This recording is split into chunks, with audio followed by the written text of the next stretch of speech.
ડાકોરમાં ફાગણ ઉત્સવને લઈ અને ભક્તોનું ઘોડાપુર ઉમટી પડ્યું છે અને ડાકોરના માર્ગો ગુંજી ઉઠ્યા છે જય રણછોડના નાદથી। રસ્તામાં અનેક સેવાકીય સંસ્થાઓએ સેવા કેમ્પનું આયોજન કર્યું છે। મહેમદાબાદના કેસરામાં બાલાજી મંદિર દ્વારા કેમ્પનું આયોજન કરવામાં આવ્યું છે, જ્યાં જ્યુસ, છાશ, આઈસ્ક્રીમ, વઘારેલી ખીચડી, પુલાવ સહિતની વિવિધ ખાદ્ય ચીજો યાત્રીઓને પીરસવામાં આવી રહી છે। તો આ તરફ જિલ્લા કલેક્ટર અને પોલીસ અધિક્ષક દ્વારા સમગ્ર રૂટ ઉપર મુલાકાત પણ કરવામાં આવી રહી છે। ફાગણી પૂનમ અને ડાકોરમાં 5 દિવસનો મેળો કહી શકાય કે અમદાવાદથી ડાકોર જતા પગપાળા લોકો જે ભક્તો છે તે ખૂબ મોટી સંખ્યામાં ડાકોર પહોંચશે। અત્યારે આપણે છીએ કષ્ટભંજન દેવનું મંદિર, એટલે કષ્ટ દૂર કરતા, અને દેખાઈ જ રહ્યું છે કે દ્રશ્યો જે છે તે લોકોને આરામની વ્યવસ્થા અહીંયા આગળ કરવામાં આવી છે। ખાસ કરીને ડાકોરથી 35 કિલોમીટર દૂર મહેમદાવાદ રોડ ઉપર આવેલું આ કષ્ટભંજન દેવનું મંદિર છે ને અહીં આગળના સંચાલકો દ્વારા ખૂબ સુંદર વ્યવસ્થા કરવામાં આવી છે।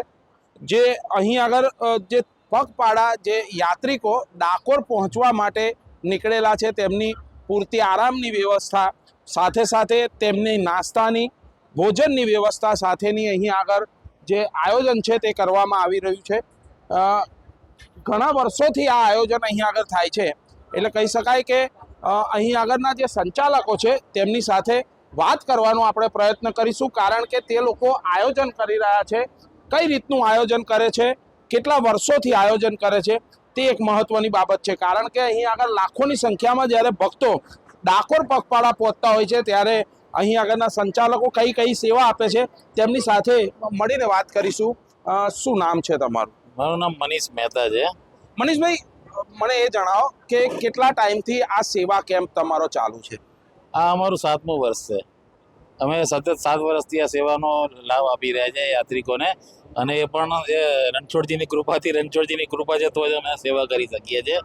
અને અમારા આ કેમ્પ માટેની એક ખાસ મહત્વની વાત એ છે કે હાથીજણથી માંડીને ડાકોર સુધી ઘણા બધા કેમ્પ છે, પણ અમારા કેમ્પમાં યાત્રિકો માટે દરેક જાતની સગવડ અમે કરેલી છે। સૂવાની, બેસવાની, જમવાની, ચા પાણી, નાસ્તાની, લેટ્રિન બાથરૂમની તથા નહાવાના બાથરૂમ અને ચાર્જિંગ પોઈન્ટ સાથેની તમામ વ્યવસ્થા અમે કેમ્પમાં કરીએ છીએ। મને ખાસ એ જણાવો કે આ કેમ્પ તમે ક્યારથી ચાલુ થતો હોય છે અને ક્યારે પૂરો થતો હોય છે અને કેટલા ભક્તો અહીંયા આગળ આ કેમ્પનો લાભ લેતા હોય છે? કેમ્પ જનરલી અમે 11થી મળીને 14 સુધીનો હોય છે, કારણ કે પૂનમના દિવસે યાત્રિકોનો ધસારો એકદમ ઓછો થઈ ગયો હોય છે, એટલે 11થી 14 સુધી અમે કેમ્પ રાખીએ છીએ। કેટલા ભક્તો આ કેમ્પમાં લાભ લેતા હશે? જે સુવિધાઓ છે તમારી, જે સુવિધાઓ જનરલી આમ તો લાખોની પબ્લિક જાય છે, પણ અમારા મંદિરનું પાટંગણ પણ બહુ મોટું છે, આગળ પાછળ 2 મોટા ખુલ્લા પ્લોટ છે, એટલે લગભગ દરરોજ રાતે 10,000 યાત્રિકો તો અહીં આગળ આરામ કરે છે, અને બાકી દિવસમાં ચાલુ જ રહે છે।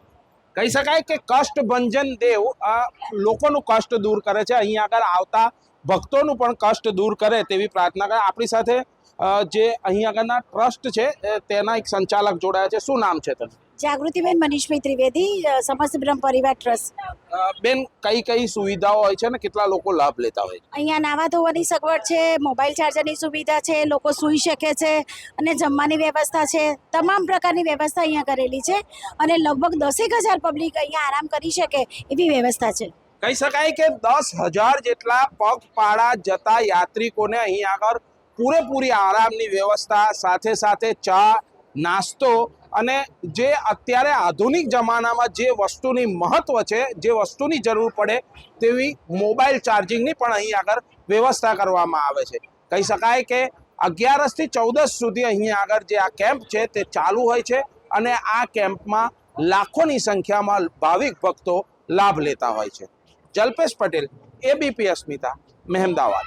પોલીસ વિભાગની વાત કરીએ તો બંદોબસ્તની સંખ્યામાં 1 SP, 13 DYSP, 31 PI, અન્ય PSI, police, home guard, TRB, GRD બધું જ ગણીએ તો ડાકોર માટે 1984, બાકી મહેમદાબાદ અને મહુધા જો તમામનું ટોટલ કરીએ તો આશરે 2500 જેટલો ફોર્સ બંદોબસ્તની અંદર યુઝ કરેલ છે, જેની અંદર ડ્રોનથી સર્વેલન્સ, કમાન્ડ એન્ડ કંટ્રોલના જે વ્હીકલ છે તે, BDDS ટીમ, ડોગ સ્કોડ, જેનું સતત સર્વેલન્સ ચાલુ છે, અને શ્રદ્ધાળુઓને કોઈ પણ પ્રકારની તકલીફ ન પડે એ પ્રકારે બંદોબસ્ત ગોઠવવામાં આવેલો છે। દરેક 100-200 મીટર ઉપર સેવા કેન્દ્રો જુદા જુદા NGO અને સામાજિક સંસ્થાઓ દ્વારા કાર્યરત છે. ત્યાં લોકોને સ્વલ્પાહારની વ્યવસ્થાઓ છે, પાણીની વ્યવસ્થાઓ છે, ફ્રેશ થવાની વ્યવસ્થાઓ છે. પેરેલલી ગુજરાત સરકારના જેટલી આરોગ્યની ટીમો છે, 20થી વધારે ટીમો આ રૂટ ઉપર કાર્યરત છે અને સતત પોલીસ પેટ્રોલિંગ, મામલતદાર અધિકારી કક્ષાના અધિકારીઓ પેટ્રોલિંગ કરે છે અને હું અને અમારા જિલ્લાના SP શ્રી, DDO શ્રી પણ સતત આ રૂટ ઉપર વિઝિટ કરે છે. એનો આશય આ જ છે કે કોઈ પણ શ્રદ્ધાળુઓને કોઈ પણ પ્રકારની તકલીફ નહીં પડે.